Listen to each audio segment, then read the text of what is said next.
in bookstores island-wide. You may contact us at 876-967-3866 or 922-13857 extension 2223, or you can visit us at the headquarters of our parent company, the Jamaica Teachers Association at 97B Church Street, Kingston. Thank you. She's a pilot, she's a surfer, and he's an astronaut. Kids will be kids, happy and carefree. But as a parent or grandparent, you care more because you know life is not all smiles. That's why we created Child Protector, a critical illness insurance plan covering 15 critical illnesses, providing hospitalization benefits, life insurance, and investments. So make sure your child can live life to the fullest. Apply for Sagicor Child Protector today. Look how far you've come, building your world with the JTA Cooperative Credit Union.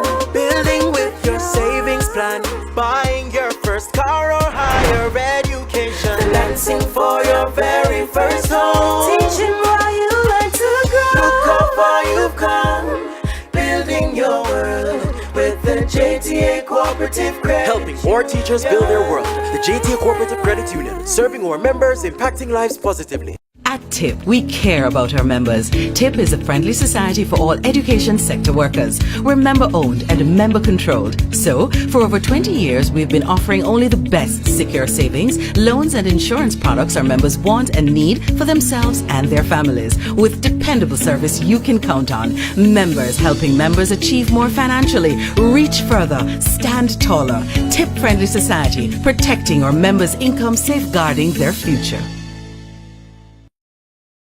Welcome to the Educom Cooperative Credit Union. Our mission is to improve the quality of life for you and your family. We have higher deposit rates, competitive loan rates, and lower fees. Come and experience these benefits and much more at any of our 9 branches island-wide. Contact us at 926-6973 and we'll even take the credit union to you. Educom Cooperative Credit Union. Value through service, integrity, innovation, and commitment. This Wednesday, June 16, don't miss the JTA Presidential Debate. 5 contenders for the presidency of the JTA match wit, ideas, and proposals. St. Faith's Primary Principal Lasagna Harrison, Mushat High School Principal Leighton Johnson, King's Primary School Teacher Anthony Kennedy, Broadleaf Primary Principal Eaton McNamee, and Tim Roy Shaw, Principal of the Highgate Primary and Junior High School. That's the JTA Presidential Debate, this Wednesday, June 16 at 3 p.m. 5 contenders, 1 platform. Catch the action live in the JTA Presidential Debate, Wednesday, June 16 at 3 p.m. on the JTA's YouTube channel and Facebook page. Brought to you in association with Sagicor and with the kind support of these sponsors. The Jamaica Teachers Association, unite and serve.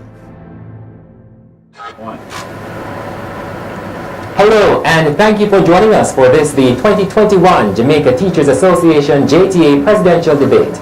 Brought to you in association with Sagicor and with the kind support of the JTA Cooperative Credit Union, Tip Friendly Society, Promotional Concepts, the Jamaica Publishing House, H.B. Riley, the Science Center, Rona's Flaws, and Educom. I'm Damian Mitchell. This debate will run for 120 minutes. Please note that there are no special judges for this debate, and therefore you, the teachers and members of the JTA, will decide.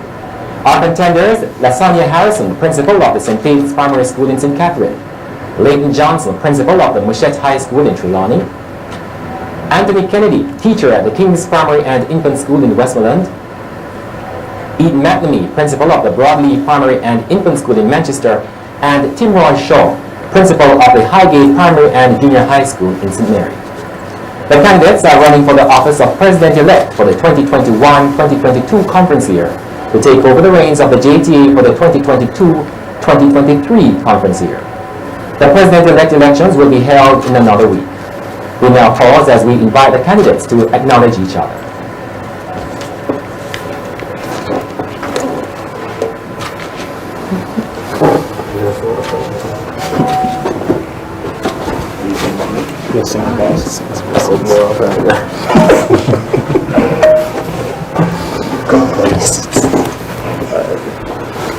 Thank you very much.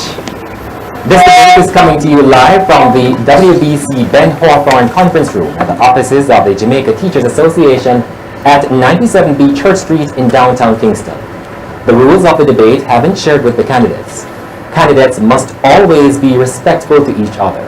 The candidates will be each given 2 minutes opening statements. They agree to use the alphabetic approach to determine the order in which each of the 3 segments will flow. Candidates will be allotted 3 minutes to answer each question. For the entire debate, each candidate will be allowed 3 separate 60-second periods to rebut a response of another candidate. The first candidate to indicate to the moderator that he or she wishes to rebut will be the one acknowledged and called on to make the rebuttal. Candidates will not lose their turn in the question and answer sequence after mounting a rebuttal. And at the end of the final round, each candidate will get 2 minutes to make a final pitch. We begin this segment with each candidate being allotted 2 minutes to make an opening statement. Based on the alphabetic approach, Lastanya Harrison of the St. Faith's Primary School in St. Catherine will go first. Mrs. Harrison, your 2 minutes.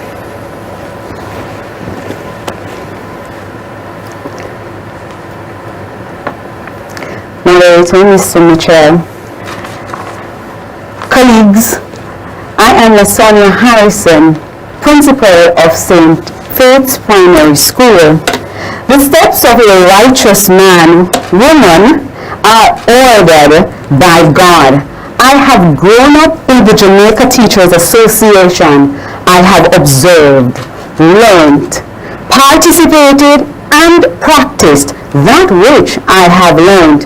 I have been your voice on the conference floor, in the General Council, representing your issues. Our issues are asking the hard and pertinent questions to our leaders of the union as well as military officials. I have served your interest on numerous committees at the national level, namely PAC, Education and Research, Policy, Salaries and Conditions of Service, among others. I have represented you on strategic ministry-led initiatives such as the task force for the draft teaching bill, 50% refunds of appeals tribunal, and reintegration of teenage policy. I am now answering the call to serve you as the 12th female president of the Jamaica Teachers Association. I have come to the position for such a time as this. I represent and will continue to represent epic leadership that has been faithful, factual, and fierce. Thank you very much, Mrs. Harrison, for your opening statement. Now we move to Mr. Leighton Johnson for your 2 minutes. Thank you, Mr. Moderator. Teachers and all other stakeholder groups in education. The context in which we have existed has been a very difficult one for some time. With the onset of the pandemic, our circumstances have been made even more challenging, unstable, and unpredictable. The process of education requires the input of government, teachers, parents, students, and the community. However, the failings of the education sector has always been attributed to the school and the teachers, ignoring all other factors. Notwithstanding that fact, there are opportunities to be derived from every challenge, and now is the time for transformation. We are pioneers and visionaries, the professional body that creates all other professions, the group that provides opportunities for the others to develop their potentials in becoming valued human capital of our nation. Teachers, we must improve and sterilize our image, being the consummate profession with standards to be emulated by every other profession. We must articulate positions on educational policy and reform and state explicitly our expectations from the Task Force on Education report. We are leaders in pedagogy and instruction, and we must demonstrate to the nation our abilities to reimagine and retool to remain current and relevant. Thank you so very much, Mr. Johnson. We'll now hear from Mr. Anthony Kennedy for his 2 minutes. Mr. Kennedy. Greetings, colleagues. As a teacher, are you able to love and treat children and students fairly and justly, even when they hate, slander, and disrespect you and prosecute you? What a burdens teachers have to carry, and most of the times we get the same treatment from ministry, parents, past students, community members, and the other stakeholders, and we are still expected to rejoice and be exceedingly glad because a reward that never comes is always promised. Colleagues, this is the time to throw all the conventions out with the bathwater. It is the time to do away with sweetheart deals and to rise a teacher up from the classroom to show that this is a teachers' union and not a principals' club or a factory for making politicians. The time is now, colleagues, for us to get out of bed with the politicians, for us to stop cutting private deals or use the presidency to secure private or alternative employment while rank and file teachers feel shafted. This rank and file teacher commits to putting an end to that and return this year union to you. The JTA does not exist, repudiate, chastise, castigate, and humiliate teachers, but rather to build up, promote, unify, and professionalize the organization that our forefathers fought with their lives to bequeath to us. Colleagues, it's time to return the union to the teachers and to promote the unity as we so freely proclaim. Thank you. And thank you too so very much, Mr. Kennedy. Now to Mr. Eaton McNamee, Principal of the Broadleaf Primary and Infant School in Manchester, for your 2 minutes. Good afternoon, colleagues. It was John Maxwell who says, everything rises and falls on leadership. With that said, I offer you proactive leadership. Leadership that has been tried, tested, and proven. Leadership that is not only experiential in nature, but also evidential in nature. Colleagues, my experience across the JTA would have spanned since 1996, when I served as contact teacher at the Johnson Mountain Primary School in the parish of St. Thomas, the parish of my birth. I would have served on different committees throughout the time. I would have represented my colleagues on different areas. And so, colleagues, today, I offer myself to you, as I say, proactive leadership.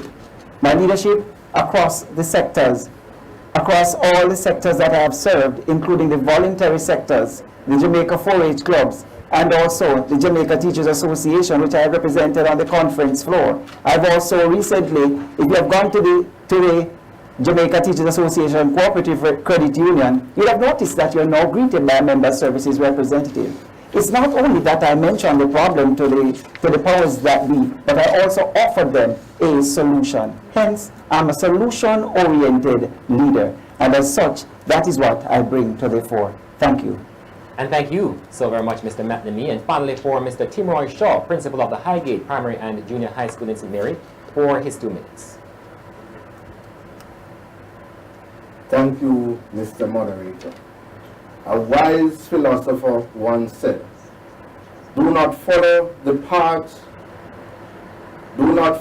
the path may lead. Go instead where there is no path and leave a trail. Standing before you this afternoon is Tim Roy Shaw, Principal of the Highgate Primary and Junior High School in St. Mary, your humble, God-fearing leader who served the education system for over 15 years. And I've also served this noble association at various leadership levels. This has allowed me to garner a wealth of knowledge to serve at the highest level, from contact teacher to full-time parish president. The change within the education sector calls for action and not merely beautiful speaking.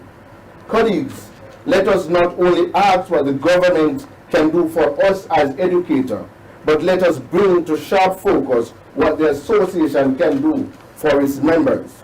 After all, we are indeed seeking a president with realistic goals and not another Minister of Education with a long wish list.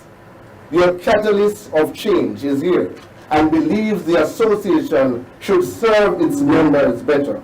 Colleagues, join with me as together we place the members of this association at the center of all its activities. Your catalyst of change, sincerity of heart to serve all of us, my colleagues. I thank you. And thank you too, Mr. Shaw. For this segment, questions will be posed individually to each candidate. The candidate will be allotted 3 minutes to answer.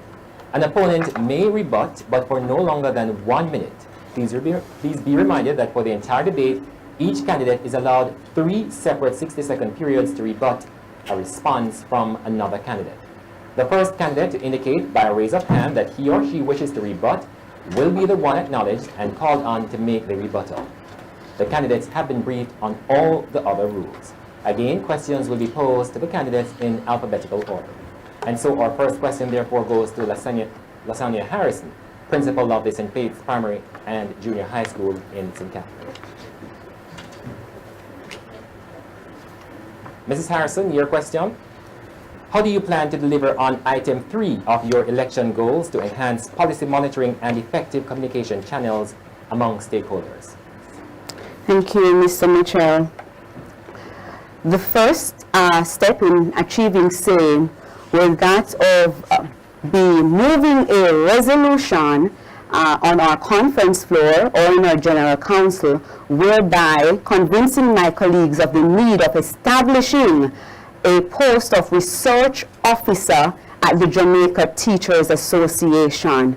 When that individual would have been employed, then certainly through the various committees, namely the education and research, we will continue to monitor the policies and also help in galvanizing data, analyzing same, and then formulating recommendations that we will chart and share with John Public and our ministry employees. So we will be doing that.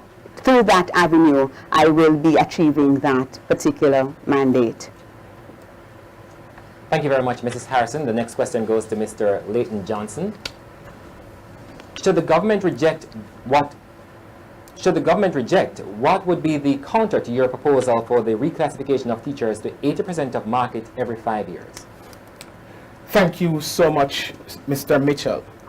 Colleagues, at this juncture, it is important for us to get back to 80% of market and to establish that structure for reclassification every 5 years.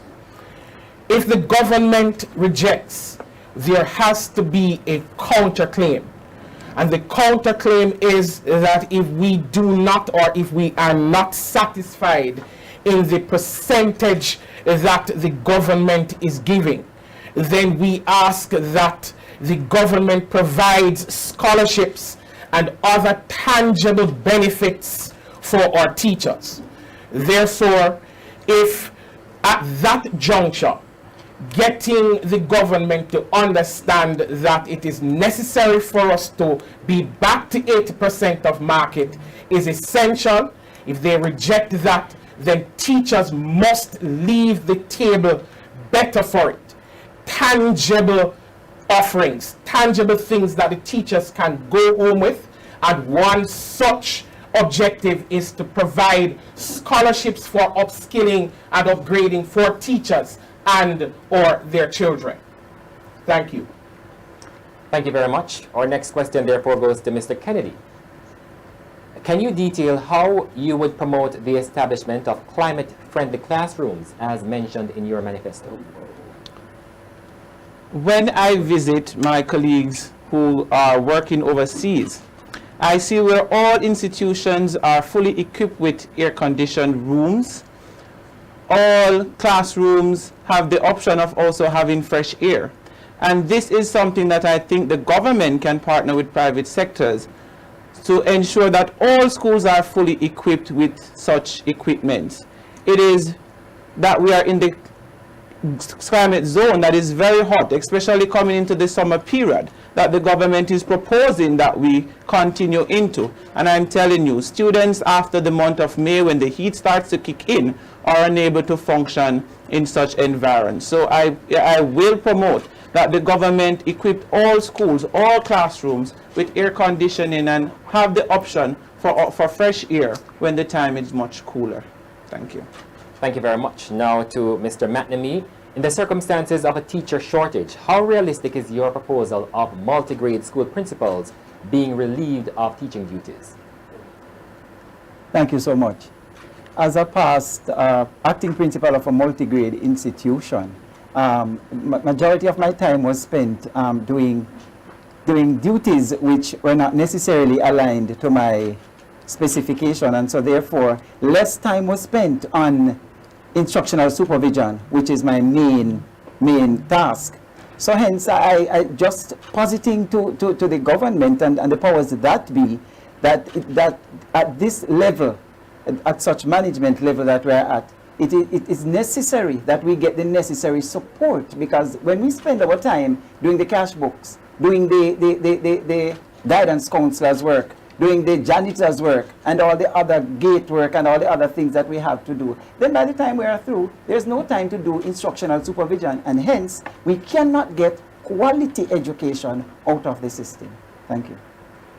Thank you very much, Mr. McNamee. Mr. Shaw, it's time for your question. If you were in charge of policy implementation, how would you execute your idea to improve the administration of special education in Jamaica? Thank you very much. The administration, we are seeing a lot of special ed students in our mainstream classroom. And in order to, if I were in charge of policy, that was the question? That's correct. Yes. If you were in charge of policy implementation, how would you execute your idea to improve the administration of special education in Jamaica? Okay, thank you very much. The administration of special education is very important at this time.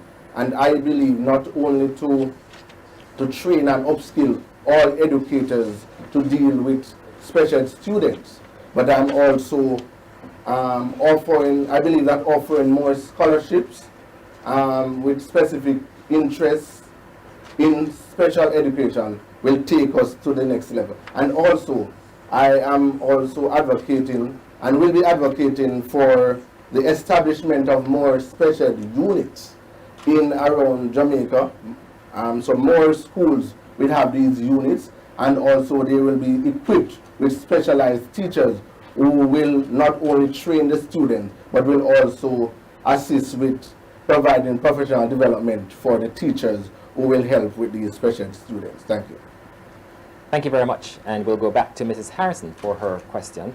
What is your position on the licensing of teachers? The licensing of teachers, we have had that system in place for quite some time.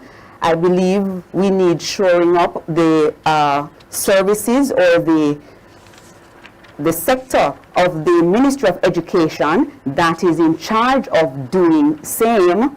It is a provision that is now one of the JTC bill, and so we are not against licensing of teachers. How it is, we carry that out at the length of time, and who it is that undertakes. If it will be a cost to the teacher, then there lies our challenge. But as practitioners, we ought to be licensed, and what we need to work out is the regulatory framework under which such will be done. Thank you very much. Mr. Johnson, it's time. You can go ahead with your rebuttal. Right.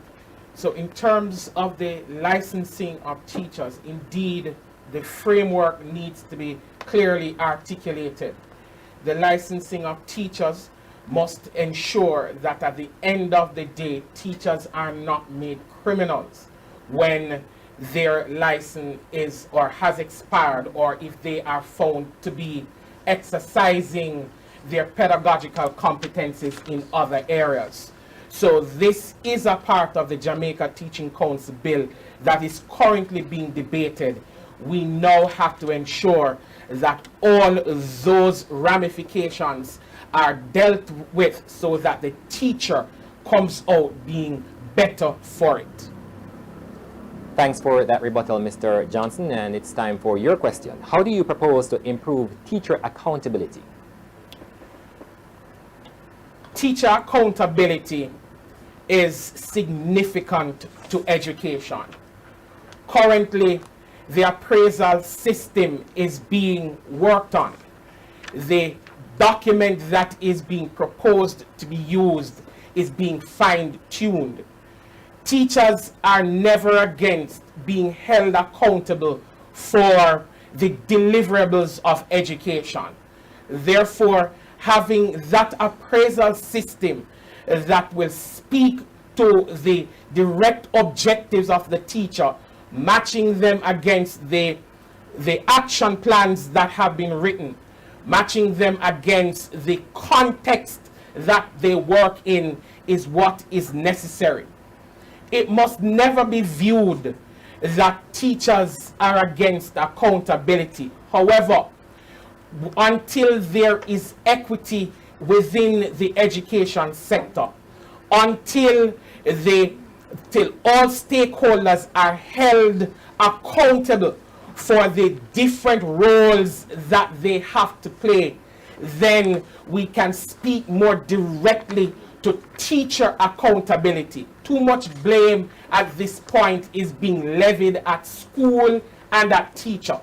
Therefore, it must be clearly noted that within schools, administrators continue to identify ways and strategies to hold teachers accountable, to bring them up to the mark, to ensure that their pedagogical competencies are on point and students are learning. But at the same time, it must be clearly noted that we aren't against any form of accountability. We must ensure that the document is fine-tuned and everybody is on the same page where the objectives are concerned. Thank you. And thank you too so very much, Mr. Johnson. There is a rebuttal to your question from Mrs. Harrison. Go ahead, Mrs. Harrison. I would think that to hold teachers accountable, or employers would certainly need to do more in that of providing the resources that teachers are in need of in order for us to be held truly accountable. Providing the human support that we are in need of, the nurses, the guidance counselors, mandatory assessment of our students so we know the raw material with whom we're working. All of these are the technology specialists that are lacking in our schools, just the general support systems that the Ministry of Education, all to the basic resourcing tools, laptops, whatever it is that teachers ought to have been provided by our employers, and they are lacking in doing same, then and only until those are provided at an adequate manner, in an adequate manner, then we can truly hold teachers accountable, in addition to parents and other stakeholders. Thank you very much. Our next question goes to Mr. Kennedy. Mr. Kennedy, how do you measure a successful leader? Thank you. The way in which I measure a successful leader is that those who that leader is leading are better off because of the way in which that individual leads.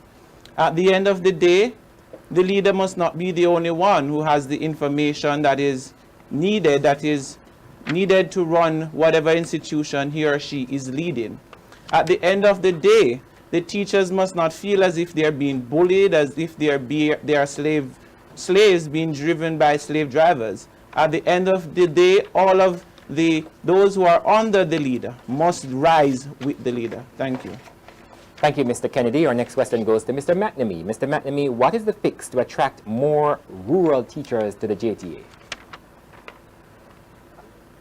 One of the things with the JTA and attracting teachers is the ability of the JTA to really cater to the needs of those teachers. And so, on my manifesto, what we want to do is to digitize the core functions of the JTA. When we digitize the core functions of the JTA, we'll have an online learning platform. That online learning platform will cater to members only of the JTA, where they can access training, both synchronous and asynchronous ways for upskilling to satisfy the JTC to satisfy the JTC requirement in your appraisal thrust. Hence, they will not have to be all over the place seeking to upskill themselves on different platforms. And so I believe digitizing digitizing the JTA will also improve on communication, because you're in the rural area in Jamaica. You're not lacking of internet. In most cases, you have internet access, and so therefore you'll be able to access those information, those little text messages, those little WhatsApp messages for first-hand information. I believe if we get first-hand information out to our colleagues, letting them know that we care about them, a little birthday wish, a little anniversary wish, just some things to let them know that we care about them. When it is that they are near to retirement, there's a message to say that you need to attend the pre-retirement seminar. Those are some of the things that we need to start doing to get our members more involved and more educated as JTA is concerned. Thank you very much, Mr. McNamee. Mr. Shaw, this is your question. Higher salaries for teachers or improved classroom infrastructure? What would be your priority if you had to choose? Oh, that is a very tricky one. Higher salaries or improved classroom infrastructure. If you had to choose, what would be your priority? Oh, Lord. That one is so tricky. But I believe if we have improved classroom infrastructures and we get better conditions of service, then we would spend less of our salaries on health benefits. So I will be choosing improved classroom infrastructure, improved infrastructures for educators, because it will definitely minimize on some of the issues that we are indeed facing. And when we face these issues, if we would have received the higher salaries, then I'm sure these salaries will be depleted. So I am going for better classroom conditions. Thank you. Thank you very much, Mr. Shaw. There is a rebuttal from Mr. Kennedy. Go ahead, Mr. Kennedy. It is full time that we stop putting the place that we work and those whom we work for in front of ourselves. It is full time that we stop belittling ourselves and sacrificing ourselves to ensure that this country continues to grow in the way that it has been growing. Over the years, teachers have been the scapegoats, we have been the sacrificial lambs, and it is full time that we stop being the sacrificial lambs. It should not be that it is an option whether to accept a better salary or whether to accept infrastructure. It is the duty of this government, it is the duty of this nation to ensure that the future of this nation is in a place that is suitable to teaching and learning. And this thing needs to stop, where teachers are painted as if they are unfair, they are not human beings, and what is rightfully ours needs to be given to us. Thank you. Thank you very much. Mrs. Harrison, it's time for your question. And your question is this: how do you propose to help in retaining teachers in Jamaica? Well, certainly, if we, once we access a better remuneration package for my colleagues, that will certainly help in them staying here, certainly, as we continue to partner and lobby for greater access to land and home ownership, also will assist with my colleagues, because one of the reasons many teachers migrate or leave for a little time, it is because they want to ensure that they have a home and they have a good pension, that they'll be able to live better. And so a better remuneration package for my colleagues, better working conditions will certainly cause and entertain our best practitioners to stay in Jamaica and to continue building this nation. There is a rebuttal for Mrs. Harrison's response. Go ahead, Mr. McNamee. Also, in order for us to attract the brighter minds in Jamaica, if government is serious about attracting and retaining the brighter minds in this country, there has to be some other benefits other than the remuneration package. For example, in my manifesto, after 15 years of service, you should be able to, if you're accessing your first home, having given 15 years of service to this country, you should be able to access NHT benefits at no interest rate. You should be able to own a car with duty concession. Those are some of the outside of the box benefits that the government has to consider, because believe it or not, they will never be able to pay us to compete with our foreign counterparts, neither with conditions of service nor salaries. So if they want us to continue living here and soak up the sun and the environment, there has to be some other benefits outside of the box. Thank you very much, Mr. McNamee. Mr. Johnson, it's now time for your question. Your question is this: early childhood education remains an issue. What should be the priority at this time? Right, so early childhood is indeed an issue.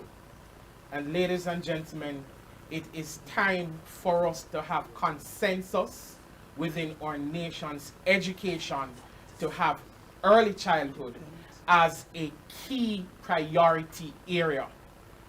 There has been some movement in that sphere. However, there needs to be a lot more vigilance and deliberate attempt to ensure that our early childhood institutions are of the required standard. Additional funding needs to be pumped into the early childhood sector. Additional teachers, additional trained teachers need to be allotted to early childhood institutions. Therefore, ensuring that at that level, the foundation, the early beginnings, once we get our children learning, reading, functioning, literate, or numerate at that age, coming to the primary school, then the challenge is going to be significantly less. So therefore, government needs to allocate more funds to the early childhood sector. Additional trained teachers need to be allocated to the early childhood sector, and the infrastructures of the early childhood schools need to be improved in this regard. Thank you very much. Mrs. Harrison has indicated that she wishes to use the second of her 3 rebuttals. Go ahead, Mrs. Harrison. The government started the thrust in terms of creating the infant departments to help regularizing some of the challenges we've had with early childhood. However, it is in need of greater resourcing, and as a nation, we really need to be sure, if we want to get it right from the start, where it is that those NHT funds that were proposed from the 2004 task force to help with the transformation of education. Early childhood is a good place to start. Mandatory assessment for all our children entering early childhood facilities is a good place to start as well. The Ministry of Education and the Early Childhood Commission ought to be working together and certainly not confusing our practitioners on the ground as to where do they really belong. So those are just some of the issues that need to be sorted out where early childhood is concerned, if we're sure, if we're certain about getting it right from the start. Thank you very much, Mrs. Harrison. This question now goes to Mr. Kennedy. Mr. Kennedy, there is a reluctance of teachers to work in remote areas. As a JTA president, how would you seek to reverse this? Thank you for that question. That, I don't think, is a job for the JTA president. I think this is a job for the Ministry of Education. I think the Ministry of Education should make whatever package is being offered to these teachers who work in these areas very attractive, in order so that they will be willing to go there to work. Yes, there is a remote allowance and that is attached to it, but at the end of the month, that remote allowance is gone into gas, it's gone into car repairs, so on and so forth. I would like to use the rest of my few minutes to say that the early childhood sector is not a good place to start. It is the only place to start.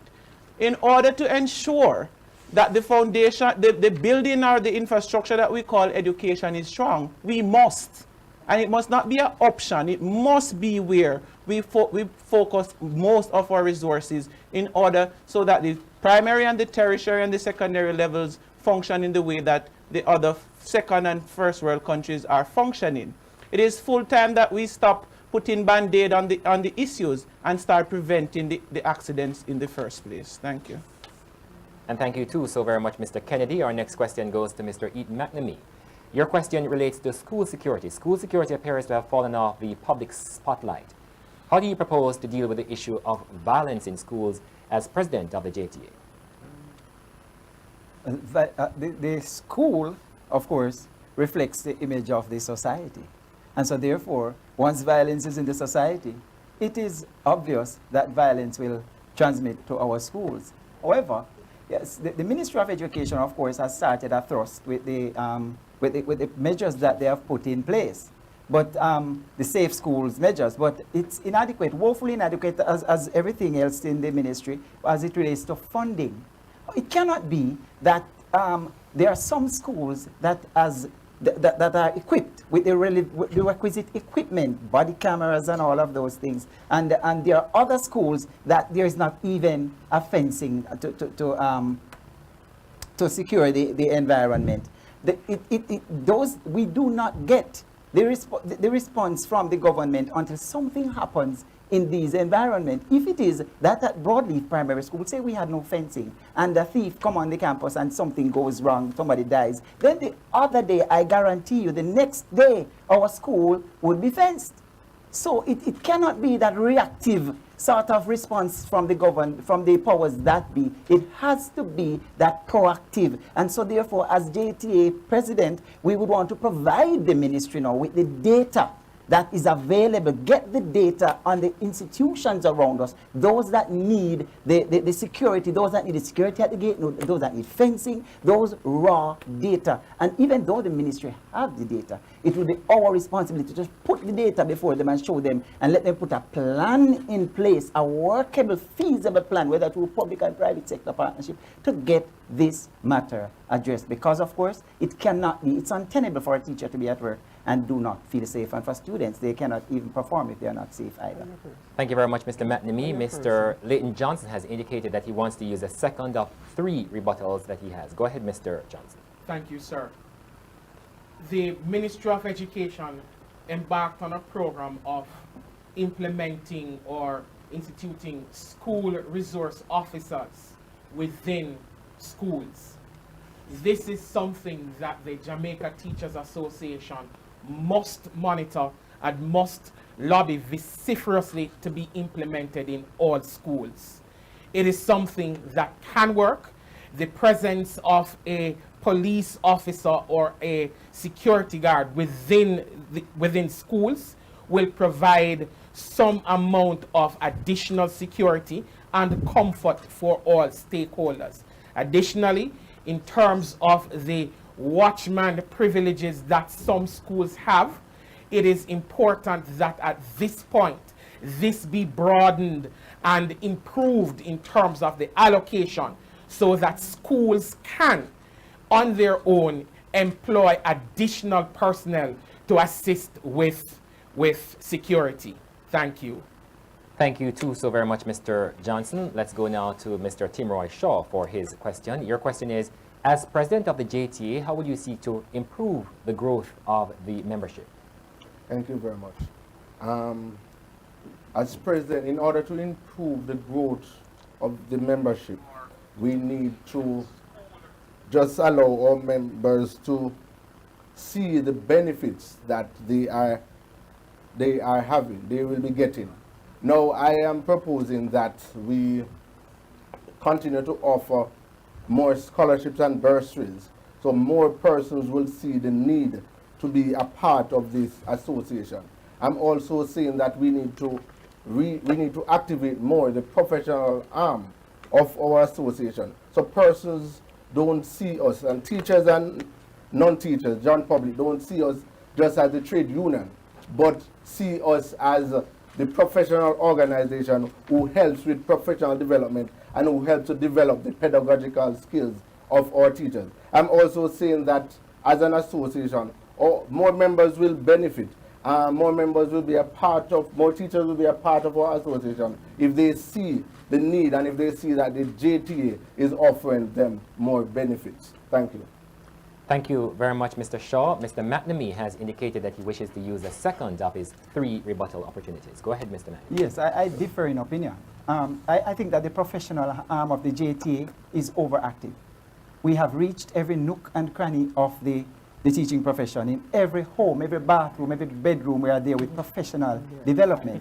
Where I think the JTA is lacking is in its the industrial relation arm. That is where I think we need to put some strength into. If teachers feel that when we negotiate, they are going to be benefited from the negotiations or their best interests are in the negotiation, then I think they would more want to gravitate towards the association. Those are some of that is one of the main reasons, because I've traveled the length and breadth of Jamaica and I've spoken with teachers, and that is one of the main reasons. And that is why I think at this point in time, we need to start training some IR professionals in the Jamaica Teachers Association. Thank you so very much, Mr. McNamee. And then that brings us to the end of our first segment. We go now to our first break on this, the 2021 JTA Presidential Debate. 5 contenders, 1 platform. More after these.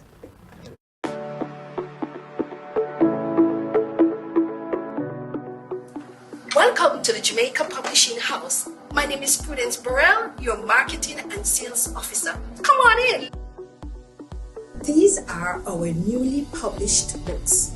We have Mathematics Made Real series. We have book 1 and book 2 for grade 4.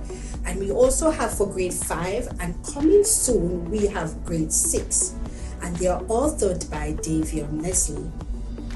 Leaps and Bounds in Literacy for Juniors. The focus is on reading and comprehension skills. Coming soon, we have the Journeys in Literacy for Juniors for grade 4. And the focus is on developing writing skills. We also have Leaps and Bounds in Literacy for grade 4, developing grammar, and Leaps and Bounds for grade 5. And they are all authored by Fionn Elliott Walker. They are all aligned to the NSC and focus on STEM and STEAM. These published books are currently on the Ministry of Education, Youth and Information supplementary list. Guess what? We also have books for early childhood and secondary schools. Here we have the Get Ready to Learn series, terms 1 to 3 for 4 and 5-year-olds. For secondary schools, here are our books for drama, EDPM, food and nutrition, history, and literature, all authored by Jamaican educators. These books are available in bookstores island-wide. You may contact us at 876-967-3866 or 922-13857, extension 2223, or you can visit us at the headquarters of our parent company, the Jamaica Teachers Association at 97B Church Street, Kingston. Thank you. She's a pilot, she's a surfer, and he's an astronaut. Kids will be kids, happy and carefree. But as a parent or grandparent, you care more, because you know life is not all smiles. That's why we created Child Protector, a critical illness insurance plan covering 15 critical illnesses, providing hospitalization benefits, life insurance, and investments. So make sure your child can live life to the fullest. Apply for Sagicor Child Protector today. Meet Dana. Dana is a teacher. She believes in saving and knows that $1 saved is $1 earned. But Dana isn't satisfied with the low returns she's getting. And with all their fees and charges, her savings appear to be going down, not up. Frustrated and disappointed, Dana shares her dilemma with her friend Simone. Why don't you join the JTA Credit Union, Simone suggests. It's the best credit union for teachers. No minimum balance charges, unlimited free account withdrawals and lodgements, lower interest rates on loans, and high interest on savings. Plus, each member also earns dividends. If you're a teacher, you won't find a better financial partner. Become a member of the JTA Co-op Credit Union. Visit jtacreditunion.com or call 876-618-1706 and start enjoying all the benefits you deserve. At TIP, we care about our members. TIP is a friendly society for all education sector workers. We're member-owned and member-controlled. So, for over 20 years, we've been offering only the best secure savings, loans and insurance products our members want and need for themselves and their families. With dependable service you can count on. Members helping members achieve more financially, reach further, stand taller. TIP-friendly society, protecting our members' income, safeguarding their future.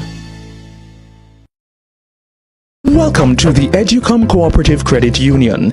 Our mission is to improve the quality of life for you and your family. We have higher deposit rates, competitive loan rates, and lower fees. Come and experience these benefits and much more at any of our 9 branches island-wide. Contact us at 926-6973 and we'll even take the credit union to you. Educom Cooperative Credit Union. Value through service, integrity, innovation, and commitment.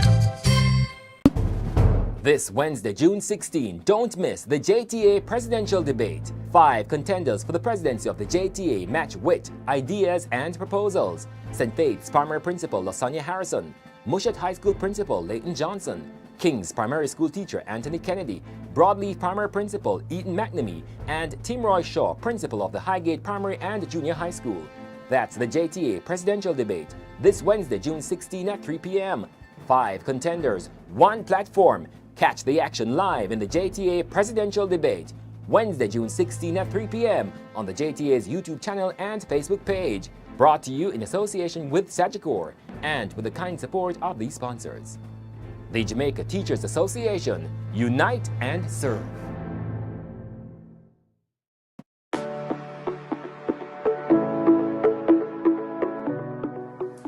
Welcome to the Jamaica Publishing House. My name is Prudence Burrell, your Marketing and Sales Officer. Come on in.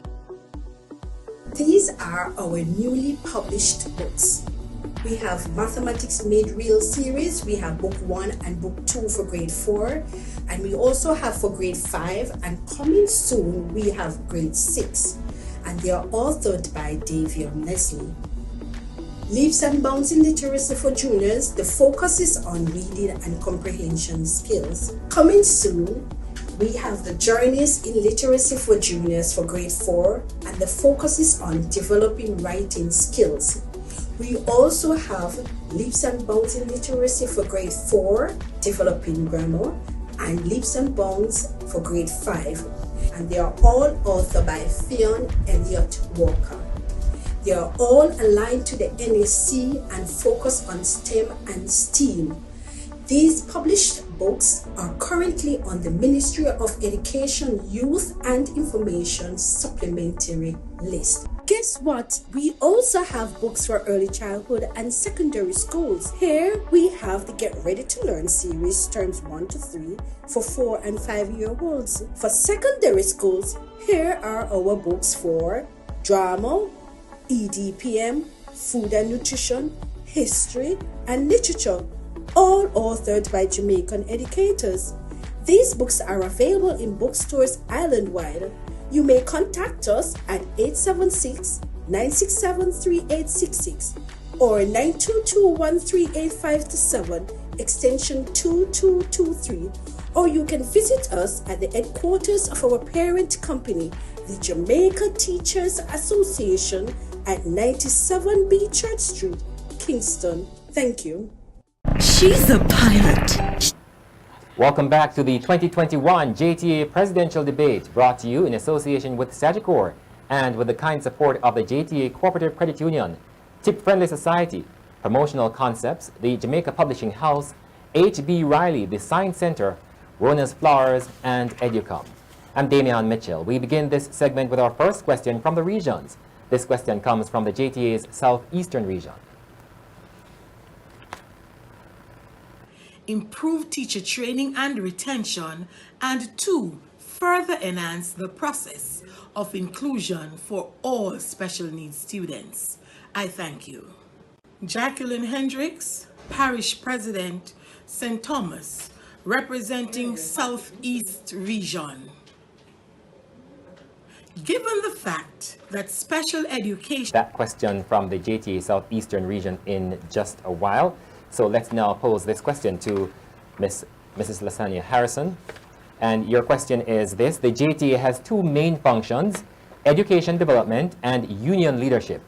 Which of these functions now requires greater attention, and what would you do?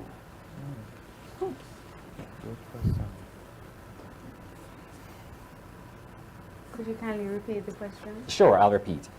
The question is, the JTA has two main functions, educator development and union leadership. Which of these functions would you require, which of these functions now requires greater attention, and what would you do? We have the two pillars, education, training, and union leadership.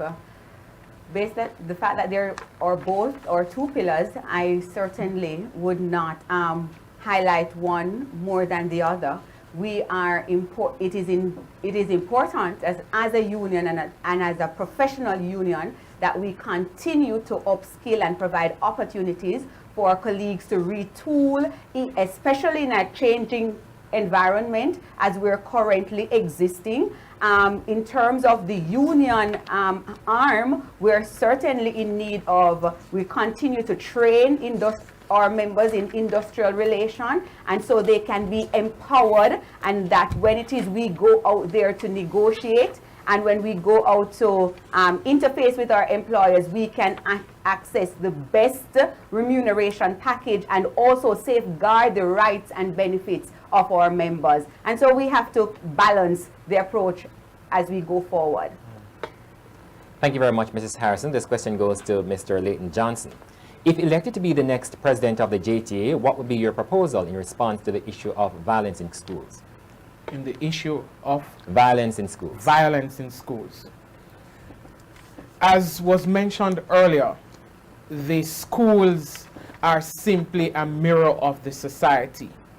It is urgent, colleagues, teachers, parents, for us to bring back the values and attitudes aspect of the curriculum. It is very urgent and necessary for us to ensure that the necessary safety procedures are embedded and entrenched within the schools. It is important for schools and leadership to ensure that as they navigate each day, there is a feeling of safety and security by all stakeholders. That will therefore ensure that the deliverables of school can come through. It is important, colleagues, to ensure that as you speak to violence in schools, you must ensure that teachers have a feeling of safety. Teachers know the requisite channels through which they can report any form of threat. And these are important factors to ensure that all stakeholders feel safe in schools. Thank you very much, Mr. Johnson. There is a rebuttal from Mr. Kennedy. Go ahead, Mr. Kennedy. In a society where lawlessness is now the new norm, it is not that it should be at the school level that this matter should be tackled. Scamming and all other forms of lawlessness have become so normal that these are the new professions that these students that are placed in front of us are aspiring to be.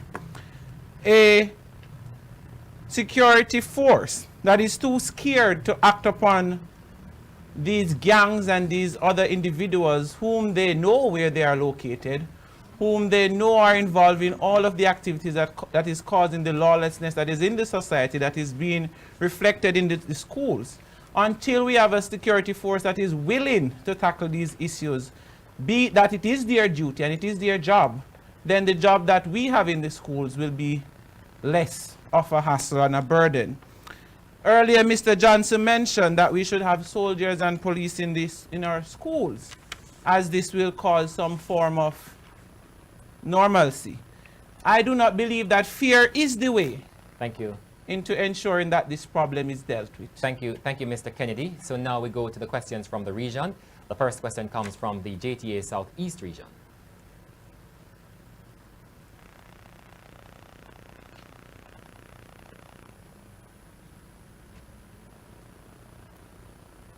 Jacqueline Hendricks, Parish President, St. Thomas, representing Southeast Region.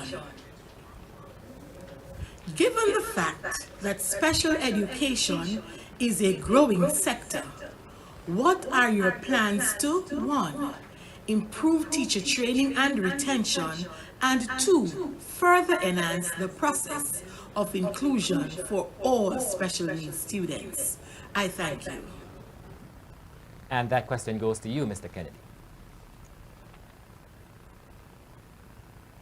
The question again is, how would you seek to improve teacher training and retention in respect of special education? Again, that is something for the ministry and not for the association. It is, however, a responsibility of the association to continue to, on behalf of the special needs teachers, go out there and agitate the government for improved working condition and improved number of spaces that are being made available for these teachers. It is indeed the responsibility of the government to ensure that not only some schools, but all schools are equipped with these individuals, hence making this program one that is more feasible and a part of the profession that future students will look into going into. Thank you. Thank you very much, Mr. Kennedy. There is a rebuttal from Mr. Leighton Johnson. Go ahead, Mr. Johnson, with your final of 3 rebuttals. Special education, again, is another key priority area of education. It is important that the Ministry of Education focuses on this area. Scholarships need to be provided so that additional teachers can be found to be allocated in the area of special education. Additional special education centers need to be established in schools. My manifesto speaks to establishing or retrofitting 4 special education classrooms within needed schools, and on the basis that there is a shortage of special education teachers. I know for a fact that there are able-bodied, sharp-minded, retired special educators who can come back to the sector and give of their time. Thank you very much, Mr. Leighton Johnson. Our next question comes from the JTA's South Central region, and this question will go to Mr. Eaton McNamee. Greetings, colleagues. My name is Rosemary Thompson-Collins, representing the South Central region. My question to you is, if you are elected to the position of President for the Jamaica Teachers Association, outline 2 strategies that you would employ to address the learning loss in our students. I thank you. Thank you so much. First of all, I'd like to just, how do we measure learning loss? That's the first question that came to my mind. How do we measure learning loss? Notwithstanding that, though, the EI and the OECD, they just posited a 10-point plan in which how we could operate going forward. And it is partnership, collaboration, and also equity. 2 words that came to fore: collaboration and equity. We have had some exceptional things coming out of COVID-19. Some effective practices are in the place. We need to replicate those effective practices. Those effective practices need to be documented and shared among our educators. That is one that can, and you know, it doesn't necessarily mean, though, that if an effective practice was done in South Central, it can be the same way in Kingston or in Southeast region. It is, though, that you can adapt you can fix it, to tweak it to suit your own needs. But effective practices, we're not in a competition now. We are collaborating going forward. Another way is that the government, the powers that be, the Ministry of Education, needs to start collaborating. They need to start hearing from us in the field. The voices of the practitioners are not being heard. Plans are being made in air-conditioned offices for teachers in hot classrooms. How can that be? You need to get our voice in the system. We know what it is that we need to do, but we have to do it in a collaborative way, and equity must be across the board. Thank you. Thank you very much, Mr. McNamee. Our next question comes from the JTA's Western region. Representing the region is Antoinette Levy-Riley. In this harsh economic environment that is affecting everyone, what non-monetary items or policy would you implement if elected? In this harsh economic environment that is affecting everyone, and for our teachers. So okay, so if our teachers, we can start it from our union, so we can go and purchase parcels of land, develop them, and then sell it back to our teachers. So more teachers will have ties to Jamaica, and this will intrude and in fact eliminate the mass migration. So that is one item that I am strong for, and I believe that that will help us as educators. Thank you. Thank you very much, Mr. Shaw. And now we pose this question to Mrs. Harrison. Should online classes remain a feature of the public school system? At this time, while some schools are already positioned to embrace and pivoted well during the pandemic to facilitate effective teaching and learning by the online modality, it is certainly not a reality that I see that we can sustain at this time in our education system. Many of our schools did not transition well. Why? We have been lacking the resources, and we continue to lack the resources. March 2020, we were all sent home, and no one cared if the teacher had a working laptop, if the teacher had a basic desk or chair, if the teacher had Wi-Fi or data access at his or her home. And so certainly we know the increased cost that the teachers have been incurring since the start of this pandemic, or parents, especially those who might serve in rural Jamaica, remote areas. It is certainly just not sustainable, and our teachers and students, we must craft a plan how it is that we will return to the classroom and to continue with teaching and learning, though we need to offshore, we need to shore up, put in the infrastructural development that is needed, the internet services in our schools, and certainly in the areas, providing the teachers with the requisite tools that work from home honorarium, as well as that technology allowance, that laptop that every teacher needs across the length and breadth of this nation in order to carry out their duties effectively. Thank you very much, Mrs. Harrison. The next question goes to Mr. Leighton Johnson. Your question, Mr. Johnson, is this. What do you foresee in respect of student output as a consequence of the COVID-19 learning disruptions, and what possible preemptive measures would be pursued? Okay. Thank you, sir. Indeed, there is, or the projection is, that students will not do as well as they would have had they been in face-to-face class.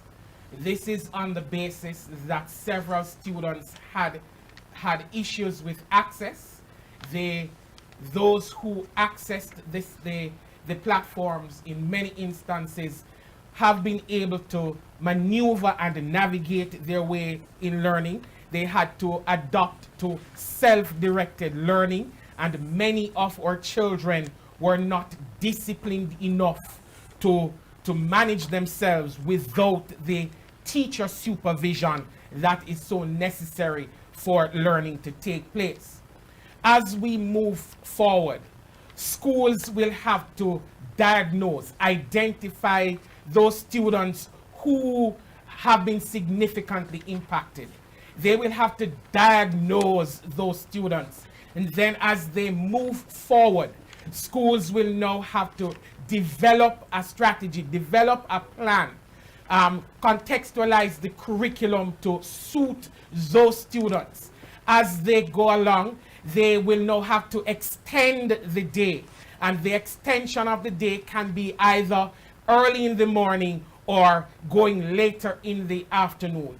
With these measures, with diagnosing the students, identifying the students with those learning gaps and deficiencies, ensuring that the curriculum or a remedial program is established to cater to those students, having an extended day either earlier in the morning, starting school earlier, or ending school later, are just some of the creative strategies that schools can employ to maximize on the learning loss.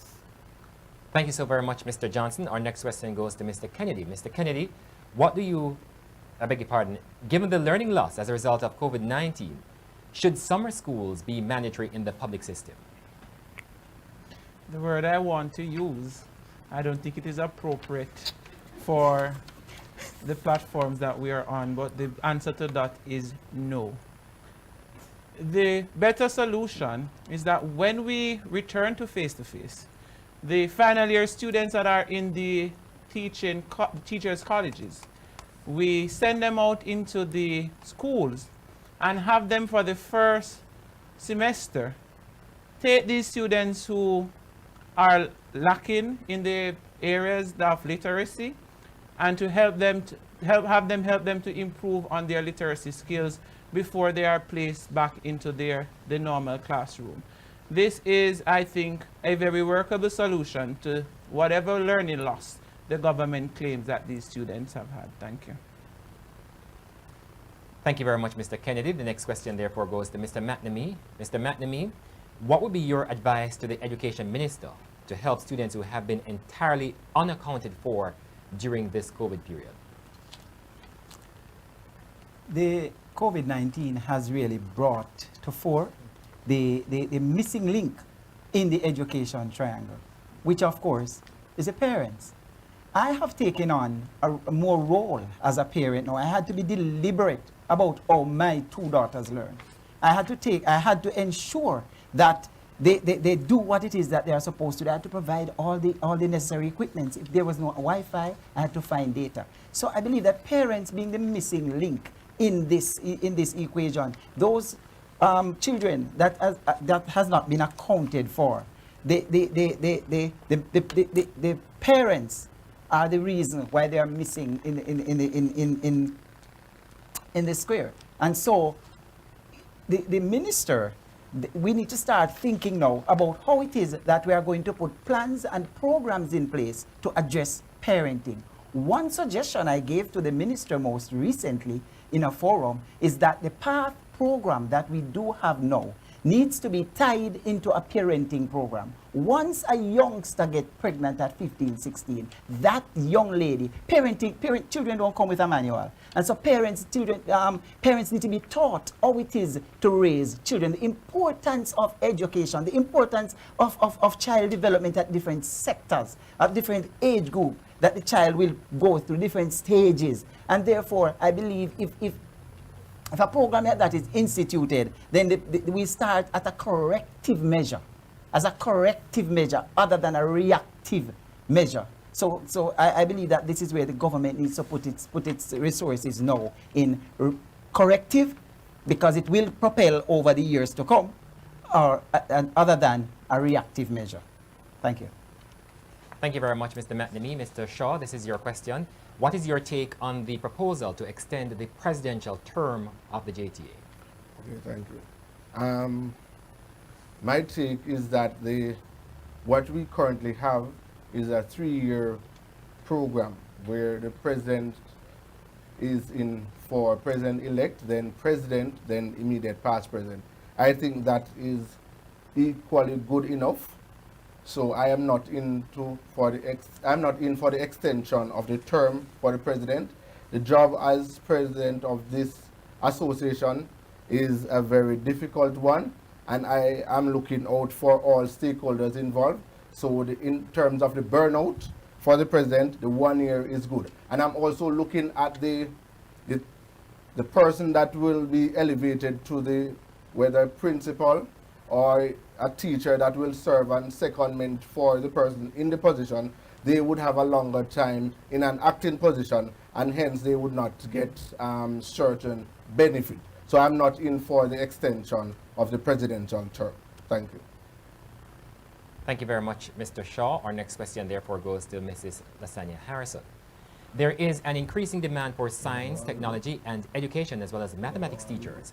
What do you think about the proposal to pay them higher than other educators? I don't think at any point I could support the thrust where it is that we pay some teachers higher than other teachers.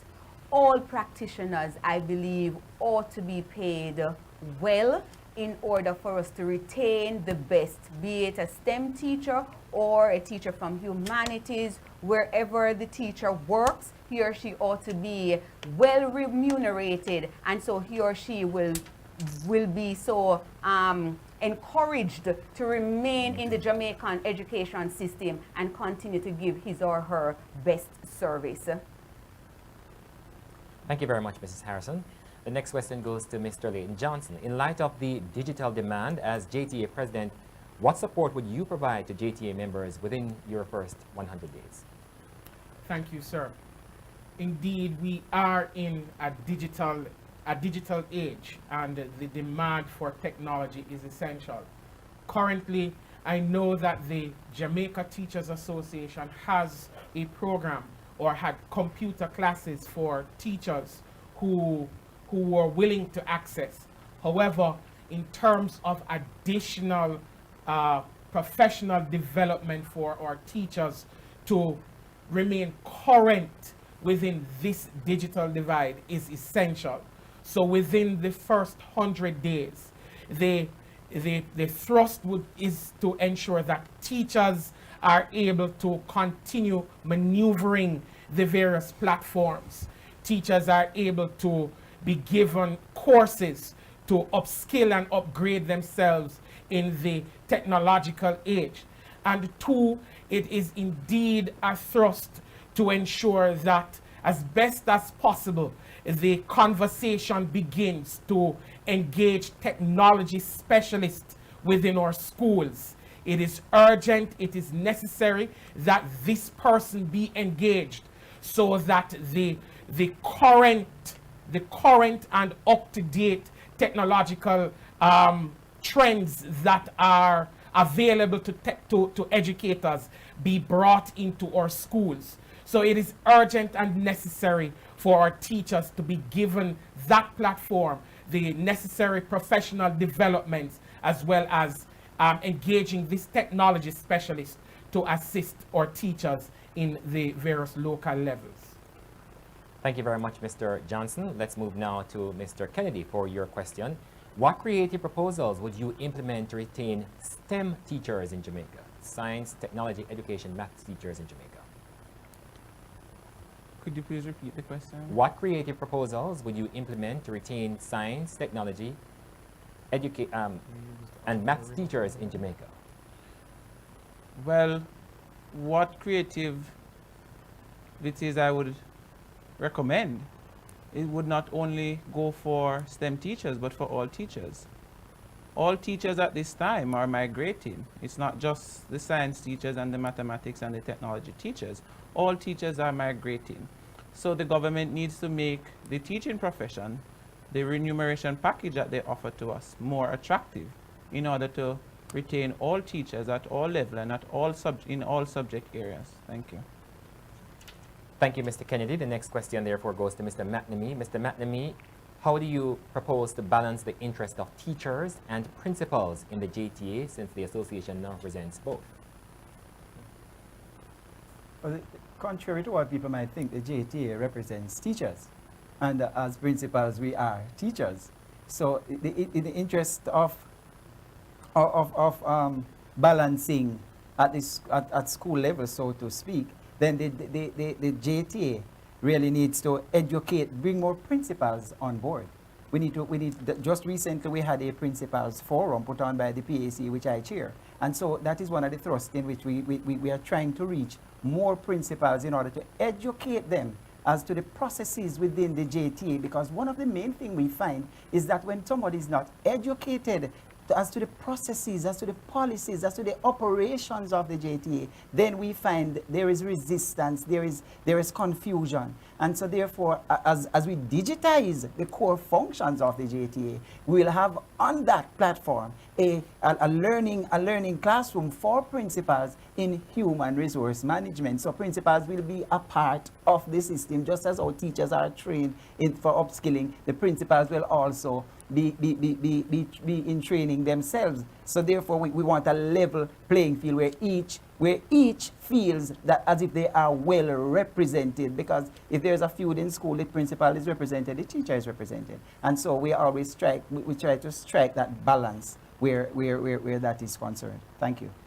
Thank you, Mr. McNamee. This question goes to Mr. Shaw. Mr. Shaw, what are your thoughts on introducing performance-based incentive to drive improvement in the education sector? Performance-based incentive. I believe that if we are to introduce performance-based incentive, the ministry will not be able to pay us as teachers, because we are all performing very well. So I will not say put on performance-based incentive, because we are all doing well, but in terms of the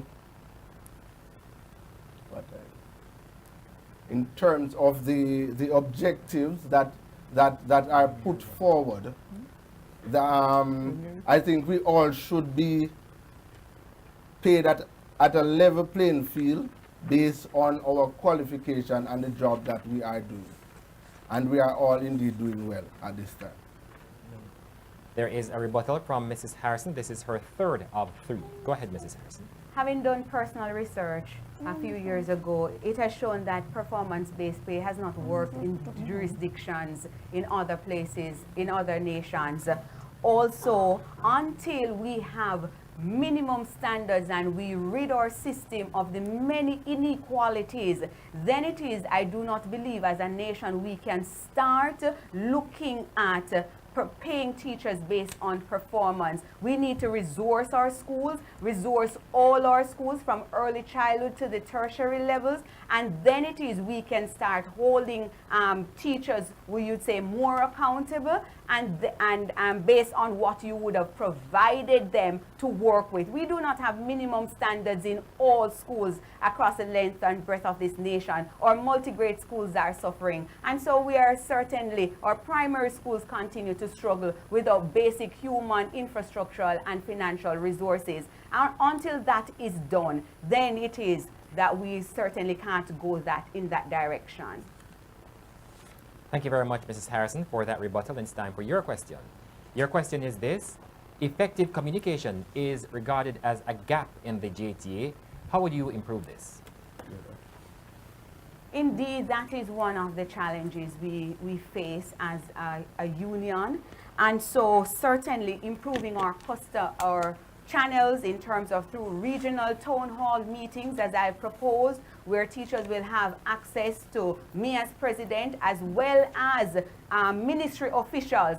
Also shoring up the systems of the Jamaica Teachers Association through membership and through the study circles. We will certainly, and empowering our members with knowledge, we will be able to trickle down the kind of information that is needed and needs to be reached to every teacher. And certainly we can, through the digital platforms that are available to us, we can also shore up how it is we reach a teacher on an individual basis. And so employing a social media manager and accessing, using more of the social media platforms would also help us in a timely manner, because we have them, but it is to do it in a timely manner, and so we can affect and impact all our teachers and show up our customer service. Thank you very much, Mrs. Harrison, for that response. Now to Mr. Leighton Johnson for your question. Your question, why would it be a good idea, or would it be a good idea, to pursue an appraisal system for teachers? Indeed, it is a good idea to implement an appraisal system for teachers, on the basis that accountability is key, accountability is necessary. However, in ensuring that the appraisal system is fair, there has to be equity in the system to ensure that the appraisal system will do justice to the teachers. We must ensure that the necessary infrastructure and equipment that teachers require to be impactful are provided to the teacher. In order for the appraisal system to inform direction and teachers in the best possible way, it is important that there is an agreement on what it is the appraisal system is geared or designed to do. Appraisals must never be seen as a punitive measure. Appraisals must be viewed as a process that gives teachers the opportunity to improve their pedagogy and their competencies. It must be viewed as a process that will identify the weak areas and provide information, data to administration on areas that teachers need to be scaffolded on. So indeed, it is necessary, it is urgent for us to implement that appraisal system so that teachers can know their strengths and weaknesses. Schools can effectively plan professional development sessions and workshops to identify or to manage teachers, to ensure that they are able to come up to the standard, to scaffold those teachers who need the scaffolding, and to ensure that at the end of the day, the best possible outcomes are achieved. Thank you. Thank you very much. There is a rebuttal to your response from Mr. Kennedy. Go ahead, Mr. Kennedy. As we hold our teachers accountable, as we go out to assess our teachers and their performance, the question is, who is holding the government and the ministry accountable? Who is appraising the government and the ministry? We give them incentives every time we go out and dip our fingers and place our X's. But in return, what do we as educational practitioners, what do we as citizens of this country get in return? Is the service being provided by the ministry and the government? Is it up to date? Is it that they are providing resources for 21st century learning? Is it that they have developed labs and creative classrooms? Is it that they have placed these special needs teachers in the schools to deal with the issues that are in the classroom, the special needs students that are in the classroom, to reduce classroom size? Thank you. Thank you very much, Mr. Kennedy. This question now goes to Mr. McNamee. Mr. McNamee, would you advocate for higher salaries for teacher or improved classroom infrastructure if you had to make a choice? I beg your pardon. That's your question, Mr. Kennedy. Sorry. Could you go again? Could you go again, please? Would you advocate for higher salaries for teachers, or would you go for improved classroom infrastructure if you had to make a choice? I think I answered that question earlier, that it should not be a choice. It should be that we receive both. It is time that teachers are put first and we don't have to make decisions as to whether we get a fan or an air condition, or we get whiteboards, or we have to take the money out of our pockets to buy these whiteboards. These things need to be put in place so that the teachers, the students, and all other stakeholders are comfortable, and the environment in which we work, as these students are working too, is up to date. It is of 21st century, and that we can compete with the other nations out there who are competing against us. Other nations came in the past and they copied our system, and look at them now, they're in the top 3. It is full time that we know the solutions.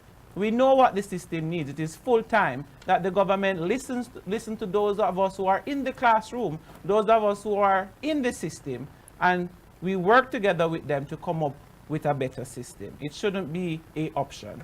There is a rebuttal from Mr. McNamee. Mr. McNamee, big go ahead. Yes, I don't know of any organization, any profession where the workers choose between working conditions and salaries. The working conditions should not be a part of our responsibility. Working conditions is something that should be given to us by our employers. And therefore, negotiating our salaries is negotiating our worth. Our worth as teachers cannot be compared to working conditions. So therefore, the government needs to put their part in play, put their hand into the bargain where it ought to be, and therefore we can negotiate according to our qualifications and our value. Thank you very much, Mr. McNamee. Well, we're up on our final break in this, the 2021 JTA Presidential Debate. 5 contenders, 1 platform. Stay with us. More after these.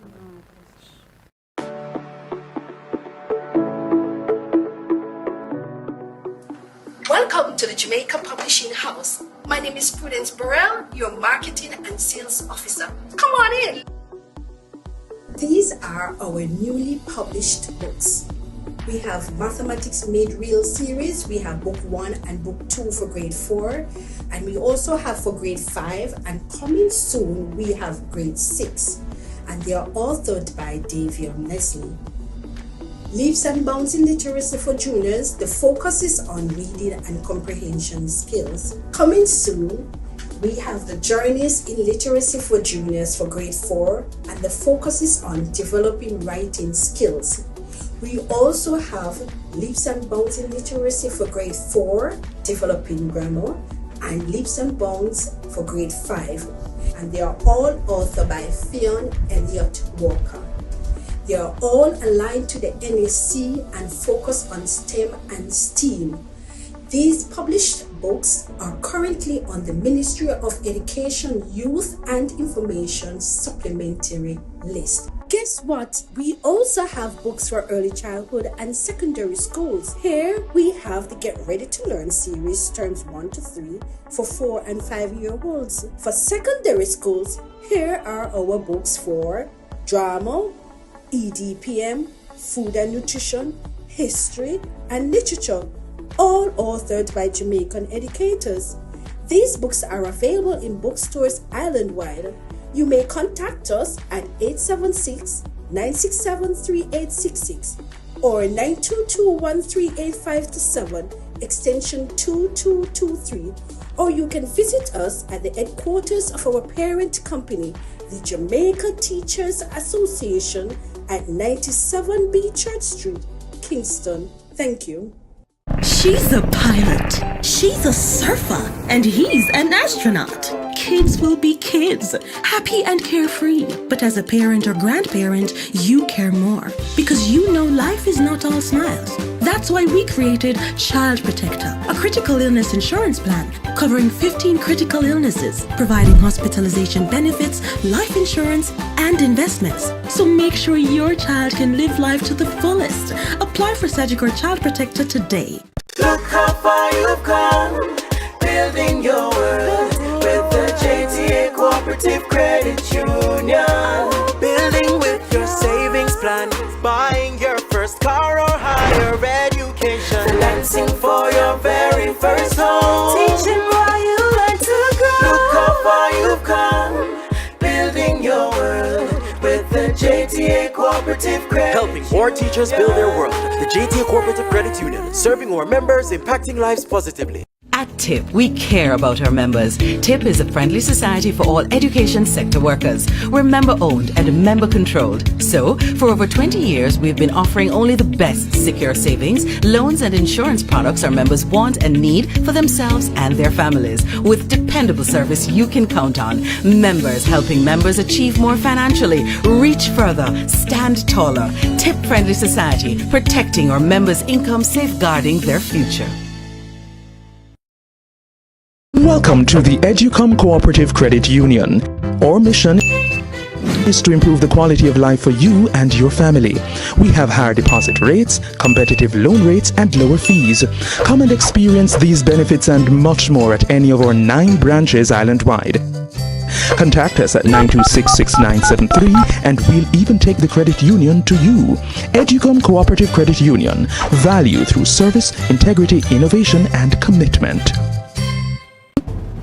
This Wednesday, June 16, don't miss the JTA Presidential Debate. 5 contenders for the presidency of the JTA match wit, ideas, and proposals. St. Faith's Primary Principal LaSonia Harrison, Mushat High School Principal Leighton Johnson, King's Primary School Teacher Anthony Kennedy, Broadleaf Primary Principal Eaton McNamee, and Tim Roy Shaw, Principal of the Highgate Primary and Junior High School.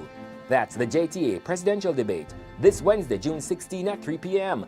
5 contenders, 1 platform. Catch the action live in the JTA Presidential Debate, Wednesday, June 16 at 3 p.m. on the JTA's YouTube channel and Facebook page. Brought to you in association with Sagicor and with the kind support of these sponsors. The Jamaica Teachers Association, unite and serve.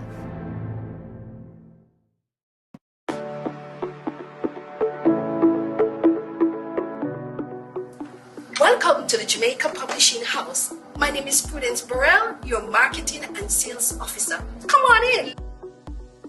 These are our newly published books. We have Mathematics Made Real series. We have book 1 and book 2 for grade 4. And we also have for grade 5. And coming soon, we have grade 6. And they are authored by Davion Leslie.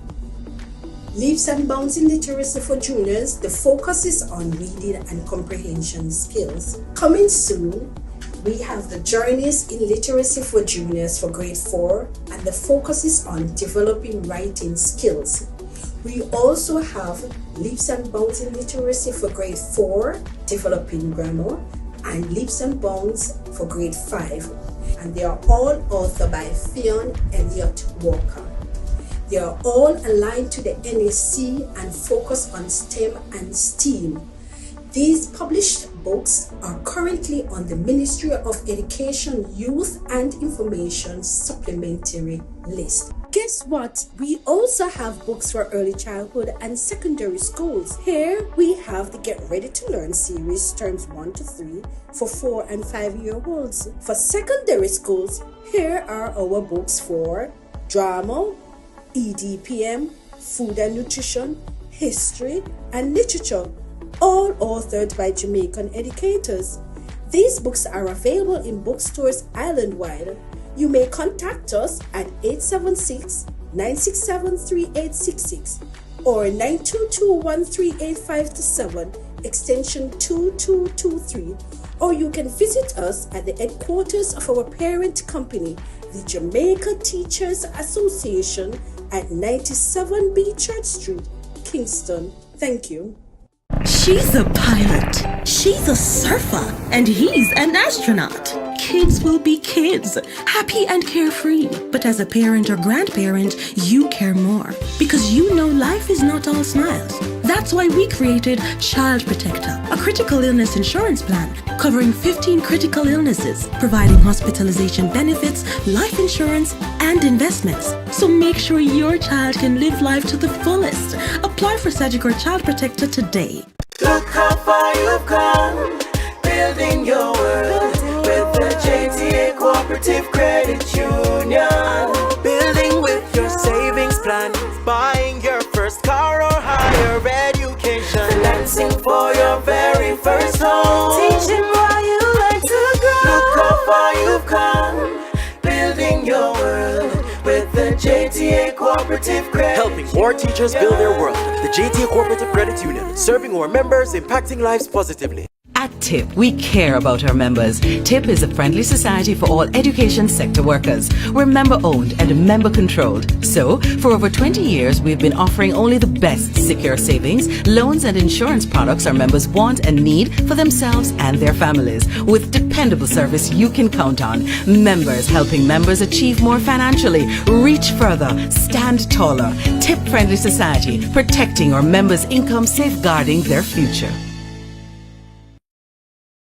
Welcome to the Educom Cooperative Credit Union. Our mission is to improve the quality of life for you and your family. We have higher deposit rates, competitive loan rates, and lower fees. Come and experience these benefits and much more at any of our 9 branches island-wide. Contact us at 926-6973 and we'll even take the credit union to you. Educom Cooperative Credit Union. Value through service, integrity, innovation, and commitment. This Wednesday, June 16, don't miss the JTA Presidential Debate. 5 contenders for the presidency of the JTA match wit, ideas, and proposals. St. Faith's Primary Principal Lasagna Harrison, Mushat High School Principal Leighton Johnson, King's Primary School Teacher Anthony Kennedy, Broadleaf Primary Principal Eaton McNamee, and Tim Roy Shaw, Principal of the Highgate Primary and Junior High School. That's the JTA Presidential Debate, this Wednesday, June 16 at 3 p.m. 5 contenders, 1 platform. Catch the action live in the JTA Presidential Debate, Wednesday, June 16 at 3 p.m. on the JTA's YouTube channel and Facebook page. Brought to you in association with Sagicor and with the kind support of these sponsors. The Jamaica Teachers Association, unite and serve. Thank you for staying with us for the 2021 Jamaica Teachers Association Presidential Debate. Brought to you in association with Sagicor and with the kind support of the JTA Cooperative Credit Union, TIP-Friendly Society, Promotional Concepts, the Jamaica Publishing House, H.B. Riley, the Science Center, Rona's Flowers, and Educom. So, our contenders today, Lasagna Harrison, she is principal of the St. Faith's Primary School in St. Catherine, Leighton Johnson, principal of the Mushat High School in Trelawney, Anthony Kennedy is a teacher at the King's Primary and Infant School in Westmoreland, Eaton McNamee, principal of the Broadleaf Primary and Infant School in Manchester, and Mr. Tim Roy Shaw, principal of the Highgate Primary and Junior High School in St. Mary. Each is running for the office of President-elect of the JTA for the conference year 2021-2022. This debate is coming to you live from the WBC Ben Hawthorne Conference Room of the Jamaica Teachers Association, 97B Church Street in downtown Kingston. We begin this segment, with a question to Mr. McNamee. Mr. McNamee, what would be your advice to the Education Ministry to radically transform early childhood education? Early childhood education, over the past years, we have seen some knee-jerk reaction. Just recently, we see where they are trying to twin the basic schools with the primary school. In my estimation, it's just like a brother whose mother has died, and you are trying to find an older brother to align, an older brother with a family to align them to, but that brother does not have the wherewithal to help take care of the child. And so when they twin the early childhood, the basic school with the primary school, and we are still under-resourced, it makes no sense. And so my advice would be to start resourcing the early childhood sector. We have some teachers that are trained in hard levels 1, 2, and 3 at that sector. They were trained with the view that they would be regarded as teachers. And I believe, I supervise some of them now, since I have taken over an early childhood institution. And I believe they are delivering. And so therefore I believe that a salary scale should be put in place for those people. They cannot be doing the work and going home with less than $30,000, less than $40,000 per month. That is untenable. No serious country, no government, no minister of education, there is nowhere in the world that you can be serious about education at that level. And no funding is pumped there. One trained teacher in the institution, if you have 2, some of them even have master's degree, and yet they are going home with less than $40,000. They are regarded as caregivers, not as teachers, even though they are trained. And it cannot continue like that. We have to start pumping some funds at that level. We have to reimagine early childhood education so that we can build a base. Because once we get it right at the start, Then when they come to the primary level, then it's easy. Once we assess them at the primary level, it's easy to just treat.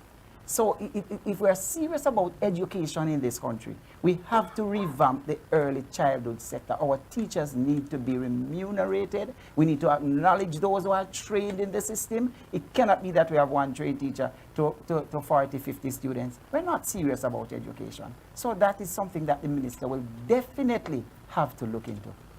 Thank you very much, Mr. McNamee. Mr. Shaw, if elected as president of the JTA, what would you bring to a revised National Values and Attitudes program? Thank you very much. Revised national values and attitude.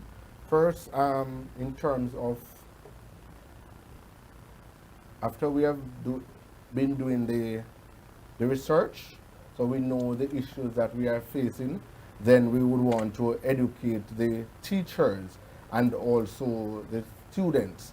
But I would want that values and attitude program to start at the tertiary level, where while we are training our educators to go in the classroom, they have certain skill set to go in the classroom as they deliver the training, and also put together a simple curriculum. So intertwine the values and attitude program, so not just the HFLE, but intertwine this program, just have a simple curriculum that all primary schools, we start with all schools as a matter of fact, not the only primary school, but all schools will have access to this curriculum, and they will impart the curriculum at that. Thank you. Thank you very much, Mr. Shaw. Now we go to our regions for the remaining questions. This one comes from the JTA's Northeast region. The question goes to Lasonia Harrison. Tanisha Rebo, representing the Northeast region. This is a question for the candidates. The pandemic has highlighted many inefficiencies in the education system.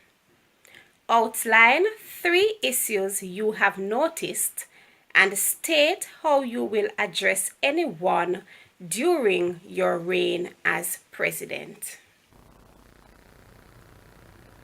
So the pandemic has highlighted certainly the inequalities in our education system, certainly at the human resource, the infrastructural resource in particular, that of our schools not having access to Wi-Fi and internet services, the lack of technological equipment in our schools, and certainly the lack of care towards our teachers, because the ministry would have sent home our educators March 2020 without checking to see if they had the requisite resources to carry out same. And so one of the issues of I would certainly be lobbying for is that work from home honorarium and work technology allowance, that our teachers are in need of the basic resources needed to carry out their duties. So that laptop, there also the increased electricity being borne by my colleagues, the Wi-Fi that they're purchasing for themselves, the data that they're purchasing for themselves,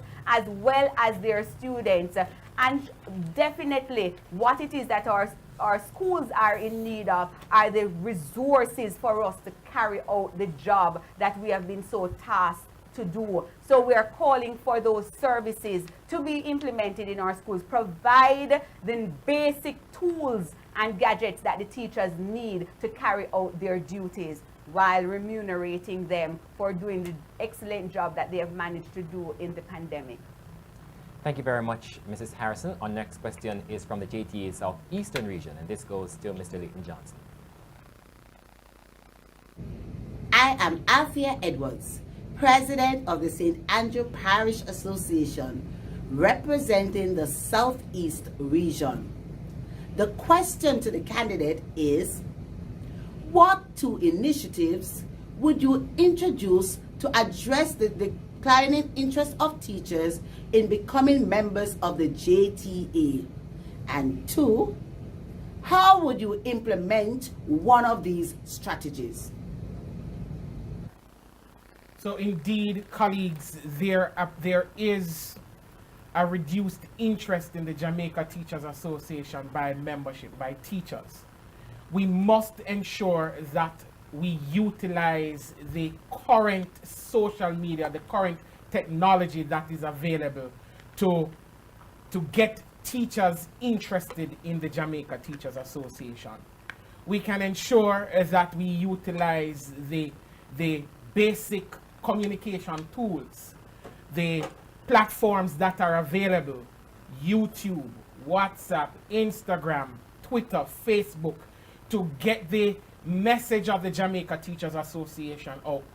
It is important for the Jamaica Teachers Association to continue on the path of utilizing the current technologies that are available, to improve on this, make the 5-minute vlogs and the blogs, develop that channel that speaks to the articles of association, ensure that the presentation of study circle is done in 5-minute videos or clips that is attractive to teachers. And I believe that based on the direction that education has gone, it is now important for the Jamaica Teachers Association to invest in studio equipment so that they can now record the teacher's time program, so that they can put these videos in bite-sized bits that it will attract the membership. Teachers and persons right across this nation, they are drawn to the technology, and this is what we must use to ensure that the Jamaica Teachers Association remains relevant and current. The private sector organizations are doing this. They are utilizing social media as a main tool to get their message, their products out. It is similar to the mandate of the Jamaica Teachers Association. We can utilize social media to be a very effective tool in bridging the gap between the membership and the Jamaica Teachers Association, and making the Jamaica Teachers Association a little more relevant to teachers. Thank you. And thank you too so very much, Mr. Leighton Johnson. Well, we've all but come to the end of today's debate. Now our candidates will each be allotted 2 minutes for their closing arguments. First up is Mrs. Lasanya Harrison. Colleagues, the pandemic has highlighted the many systemic, historical, colonial challenges that our education system has been experiencing. Our government over the years have not treated with learning deficiency, and at this time would want to be treating with learning loss. And so it is certainly reflecting the need for mandatory assessment as we go forward, my colleagues. And so as our government seek to treat with the challenges facing our students, we would also want them to so balance, to care for the practitioners on the ground on whom they most rely in helping our children to get back to where they need to. When it is we would have crafted a plan together over this summer break, we would be using our energies and our time to craft a plan as to what education would look like, involving all stakeholders, involving all teachers in this process. And so it is important as we go forward that we collaborate to treat with the matter of education. When you do vote, vote epic leadership. Vote leadership that has been faithful, factual, and fierce to treat with educational issues, lobbying on your behalf and representing same in the public sphere vociferously and with the data needed in order for us to go forward, crafting an educational framework that is befitting for every child, and a teacher who is well paid and be able to carry out his or her duties with the requisite resources provided by our employers. Bless you and thank you, and ensure that you cast your vote. We must continue to build on the principle of democracy as we unite and serve. Thank you so very much, Mrs. Harrison. Now to Mr. Leighton Johnson, the principal of the Mushat High School in Trelawney, for your 2 minutes closing statement. Colleagues, we are influencers, we are innovators, we are ingenious. Our instructional approaches are out of this world. Transformation will result in teachers who are empowered, motivated, and satisfied. The individual who is respected. The teacher is the individual who will rescue this nation. A vote for Leighton Johnson will take education in this direction, will see us rebranding the profession as the consummate profession, will see us positioning ourselves as individuals that are important to the consultative process. A system where stakeholders are held accountable for all their undertakings. Ladies and gentlemen, colleagues all, this is an education sector that we can achieve together using the transformational approach.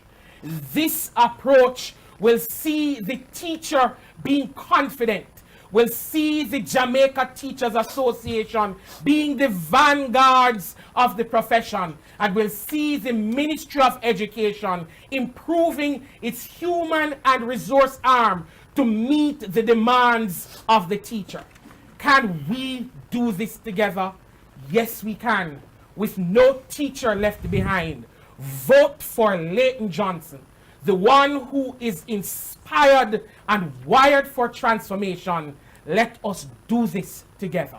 Thank you.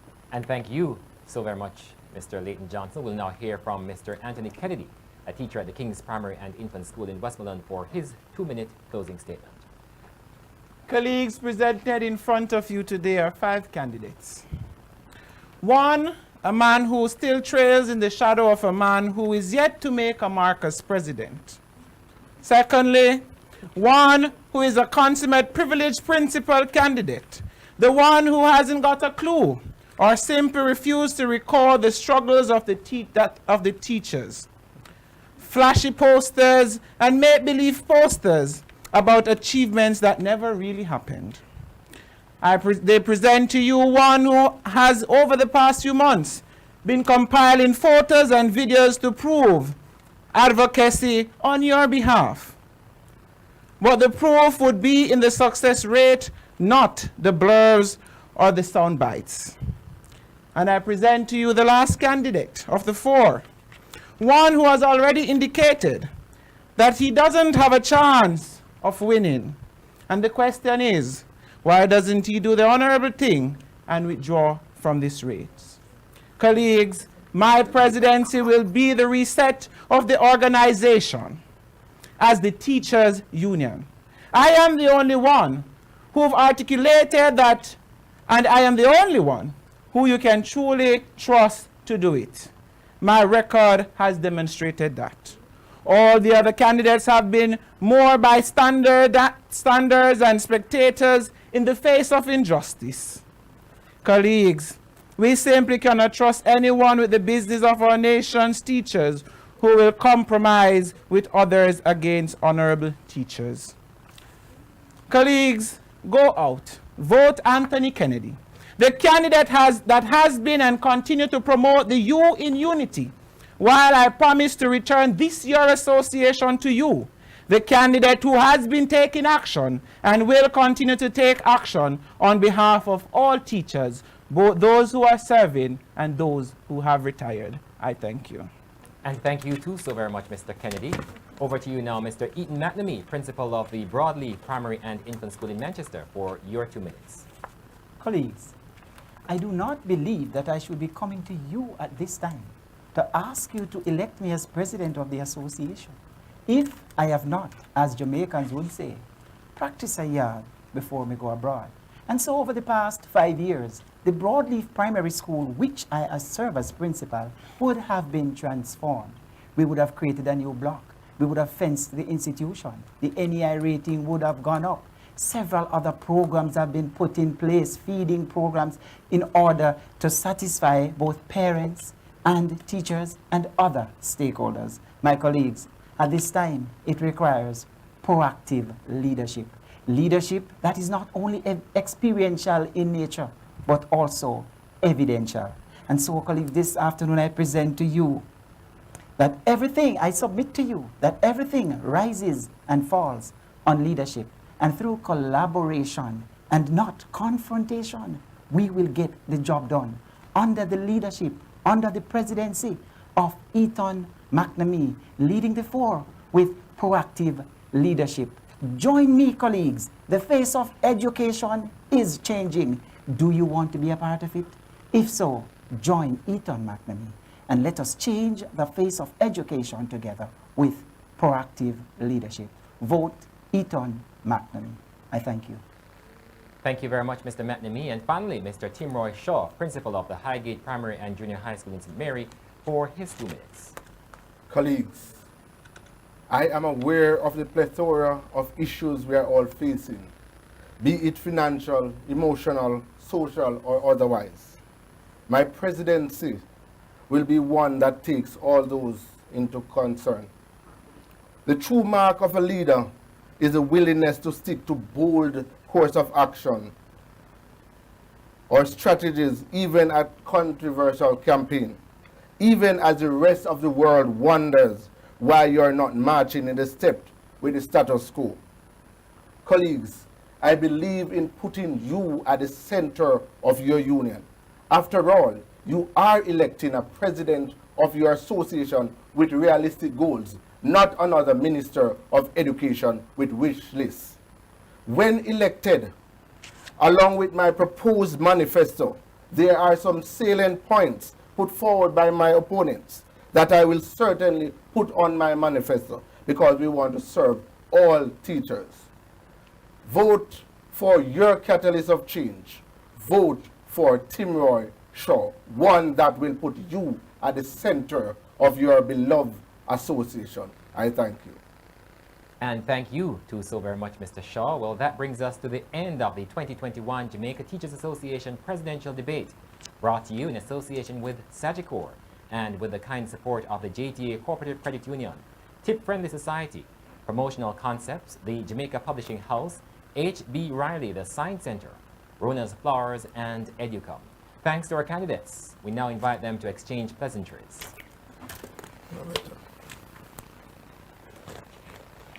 And of course, the candidates Lasanya Harrison, principal of the St. Faith's Primary School in St. Catherine, Leighton Johnson, principal of the Moshette High School in Trelawney, Anthony Kennedy, teacher at the King's Primary and English School in Westmoreland, and Ethan McNamee, the principal of the Broadley Primary and English School in Manchester, as well as Tim Roy Shaw, principal of the Highgate Primary and Junior High School in St. Mary. Thanks to the JTA's administrative officer in charge of communication and public relations, Mr. Leon Nash, and to the entire production team, but most of all, thanks to you for joining us on Facebook and on YouTube, as well as the JTA's website. The presidential decision is now in your hands. Until next time, I'm Damian Mitchell. Good afternoon.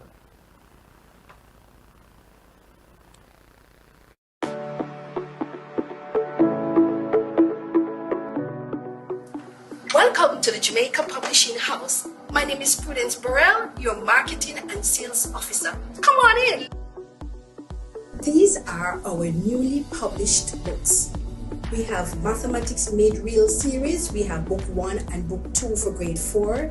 And we also have for grade 5. And coming soon, we have grade 6. And they are authored by Davion Leslie. Leaps and Bounds in Literacy for Juniors. The focus is on reading and comprehension skills. Coming soon, we have the Journeys in Literacy for Juniors for grade 4, and the focus is on developing writing skills. We also have Leaps and Bounds in Literacy for grade 4, developing grammar, and Leaps and Bounds for grade 5. And they are all authored by Fionn Elliott Walker. They are all aligned to the NSC and focus on STEM and STEAM. These published books are currently on the Ministry of Education, Youth and Information supplementary list. Guess what? We also have books for early childhood and secondary schools. Here we have the Get Ready to Learn series, terms 1 to 3 for 4 and 5-year-olds. For secondary schools, here are our books for drama, EDPM, food and nutrition, history, and literature, all authored by Jamaican educators. These books are available in bookstores island-wide.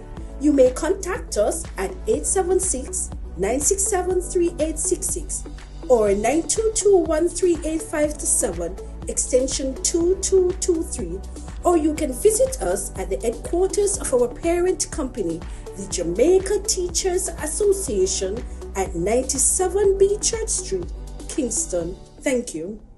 She's a pilot, she's a surfer, and he's an astronaut. Kids will be kids, happy and carefree. But as a parent or grandparent, you care more because you know life is not all smiles. That's why we created Child Protector, a critical illness insurance plan covering 15 critical illnesses, providing hospitalization benefits, life insurance, and investments. So make sure your child can live life to the fullest. Apply for Sagicor Child Protector today. Look how far you've come, building your world with the JTA Cooperative Credit Union. Building with your savings plan, buying your first car or higher education, financing for your very first home, teaching while you learn to grow. Look how far you've come, building your world with the JTA Cooperative Credit Helping more teachers build their world. The JTA Cooperative Credit Union, serving our members, impacting lives positively. At TIP, we care about our members. TIP is a friendly society for all education sector workers. We're member-owned and member-controlled. So, for over 20 years, we've been offering